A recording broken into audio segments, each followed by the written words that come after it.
One journalist covering today's demonstrations was Laura Westbrook, a senior reporter for the South China Morning Post. I'm standing outside Hong Kong's Legislative Council, where once again a handful of protesters have slept overnight.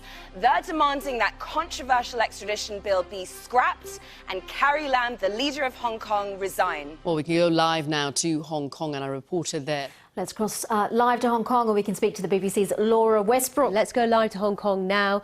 Laura Westbrook is there for us. Yes, this is undoubtedly a big moment for this protest movement. Joshua Wong, obviously one of the most well-known faces of the 2014 umbrella movement. People have been gathering here since early this morning. More and more people are arriving, and they look like they're also occupying the Legislative Council building, which is Hong Kong's parliament.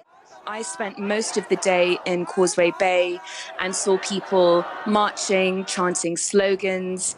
There were also some clashes with police where people dug up bricks and tried to make barricades. I myself experienced pepper spray numerous times today. The biggest and most popular index fund on the Hong Kong Stock Exchange could be in trouble. It is under scrutiny by the regulator as its swinging investment policy brings uncertainties in the market. The last time the WHO declared a pandemic was for the H1N1 virus, also known as swine flu, in 2009. Tensions between mainland China and the island of Taiwan have been ramping up for years. This is BBC News. I'm Laura Westbrook. The latest headlines. French security forces are continuing a huge search operation for the two gunmen suspected of carrying out the deadly attack on the satirical magazine Charlie Hebdo.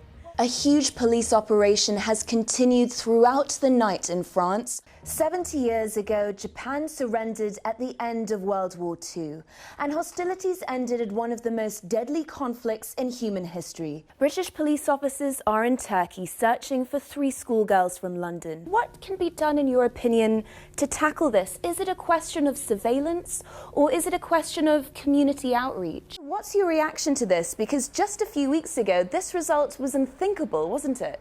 Symptoms of hypothyroidism for years.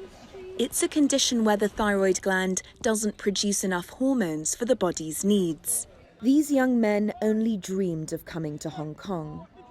They're also men who have lived through a nightmare. According to most estimates, 1 million people killed in the span of 100 days. The Hong Kong skyline and its pictures are about as big of a culture shock as you can get for these players. And playing in this tournament is the culmination of years of hard work. But for them, rugby is so much more than just a sport. Thanks very much for your company. Stay with us on BBC News.